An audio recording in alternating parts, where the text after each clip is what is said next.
So today we're going to take a look at Jesus' relationship with the Mount of Olives. Most of what happened to Jesus with regard to the Mount of Olives actually took place during that very last week of his life.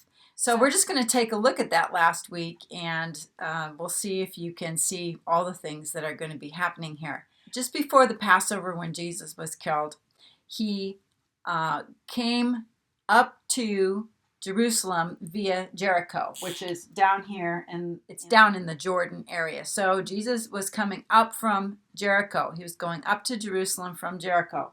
When you go up, you're going to pass through a couple of cities here, Bethphage and Bethany. And remember, Bethany was where Jesus stayed with Lazarus and Mary and Martha, and that was his favorite place to stay whenever he came to Jerusalem. There's no record of Jesus ever spending a night in Jerusalem. He may have done it as a kid, but he never did it as an adult. So he would stay at Bethany, or he would stay on the Mount of Olives, and there's groves of olive trees and a garden there, and he would just sort of camp out at the Mount of Olives. But on Palm Sunday, when Jesus made his entry into Jerusalem, he actually came up from Jericho to approaching the city of Bethphage, and he asked his disciples to go and get the donkey from some people that, and if the guy says, "Why are you taking it?" Just say, "The Lord has need of him," and he'll bring him back. And so they got the donkey, and as Jesus was going over and descending into Jerusalem, he gathered a crowd of people, and he went into the city, and of course there's shouts of Hosanna and the palm branches. But before he actually got down to the city, it says that he wept over Jerusalem because he knew that they would reject him. So he comes down into the city, and they're crying out, "Hosanna to the Son of David. Blessed is he who comes in the name of the Lord." And basically they're hailing him as the king. Okay, so this is basically what's going to get him killed, is that he is the king of the Jews, and the crowds are going after him, and he's not stopping them. Later, when he is put on trial, they're all asking him, "Are you the king of the Jews? Who are you? Are you this king?" And according to the high priest, it's blasphemy to say that you are God's son, the king. And according to the Romans, that was like insurrection and treason and all of that. So the scene of the crime actually was on Palm Sunday when Jesus descended into Jerusalem. And if he came over the Mount of Olives, he would be having this tremendous view of the city of Jerusalem, and the crowds of people would be thronging with him as he's going in over this Passover time, just lots and lots of people there. So he would be going by the place of this third altar. That would be somewhere on the summit of the mountain. Jesus was very familiar with that third altar being there. So the next thing that we read about happening on the Mount of Olives was the Olivet Discourse, and that's where he talks about the end times. Okay, so that's in Matthew 24, for example. It's in some of the other Gospels as well. It's called the Olivet Discourse here because he's on the Mount of Olives when he's doing this teaching. And remember that when the Lord comes back, he's going to put his feet on the Mount of Olives, and that mountain is going to split.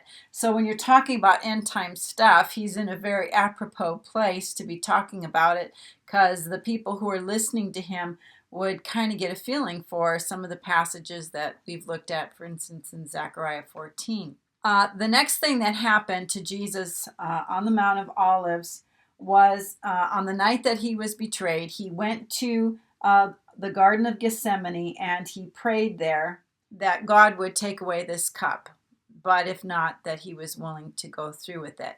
And that was in the Garden of Gethsemane. Gethsemane means olive press. And certainly Jesus was pressed out in that place, and he sweat, as it were, great drops of blood. It's the place where he was also betrayed. That's where Judas came and found him with the Roman soldiers, and he betrayed him with a kiss. It was also the place then where he was arrested. So all of those things happened on the Mount of Olives. Now, The book of Hebrews talks about how Jesus was crucified outside the camp, that he was crucified outside the gate.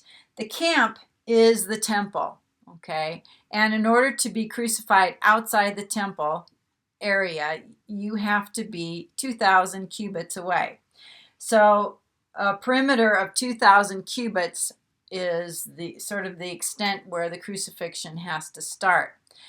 The other thing that we know from scriptures is that the Roman centurion who was crucifying Christ saw the veil of the temple being torn in two.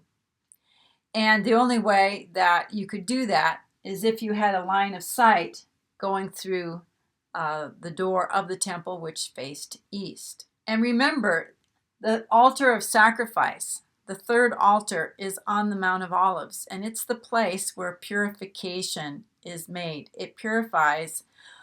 The sacrifice of the red heifer at that altar is what purifies everything else. So a lot of people have wondered, where was Jesus crucified? You know, there's the garden tomb, Gordon's Calvary, which is kind of on the north and east side of Jerusalem. There's the Church of the Holy Sepulchre, which basically that's the general area where Jesus died. But according to Hebrews, he died outside the camp, and his death is associated with the death of a heifer and the place where the offerings were burnt.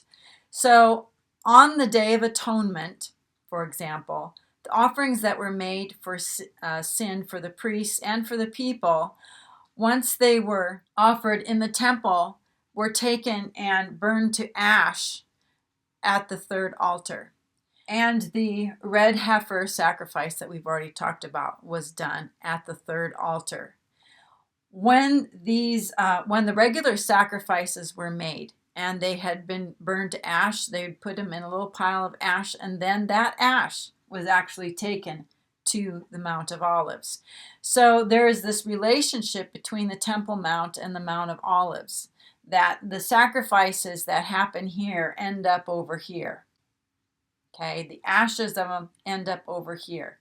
And the very holy sacrifices on the Day of Atonement and the red heifer sacrifice end up over here as well. So the Romans had a custom about where you crucify somebody. It had to be on a broad thoroughfare so that it could be used as a lesson to other people. The other thing is they tended to crucify you near the place where the crime was committed and where you were arrested. Jesus was arrested on the Mount of Olives, and the crime was committed as he made his descent, the triumphal entry into Jerusalem, where the crowds declared that he was a king, and he didn't stop them.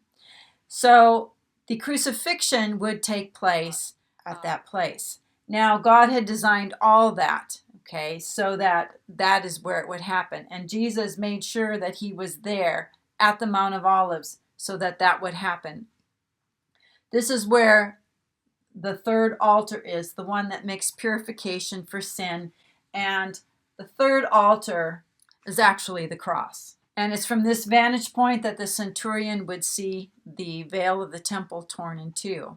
So this would be the place of Jesus' crucifixion. During the red heifer sacrifice, everybody who was involved in it became unclean. If you were the priest overseeing it, if you were the person who was actually doing the sacrifice, it didn't matter. You became ritually unclean. Now, once the sacrifice was over, someone had to gather up the ashes of the red heifer, and that would have to be a clean person. And then those ashes were put in a clean place. And then they were used to make this water purification.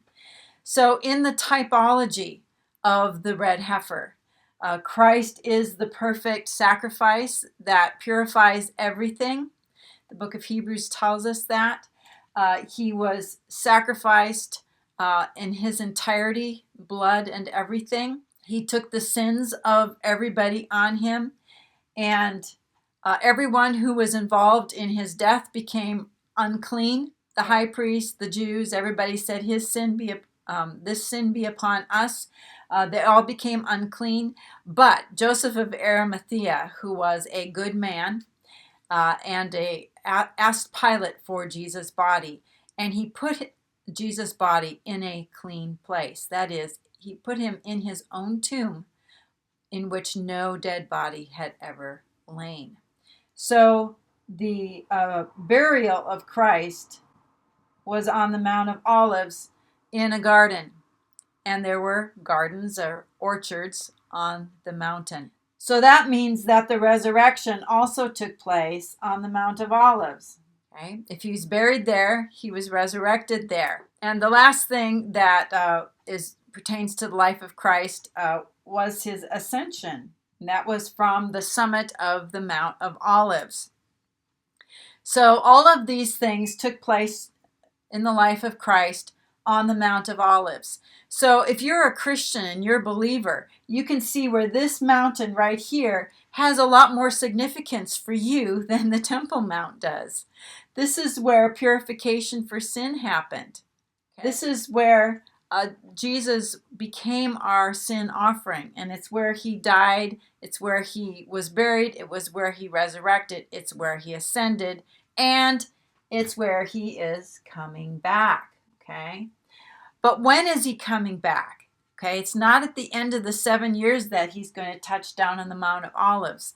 And this is the part that we're going to look at next. We're going to look at the prophecy of the Mount of Olives and the return of Christ to the Mount of Olives. So I hope you'll stay tuned for that video. Till then, have a blessed day.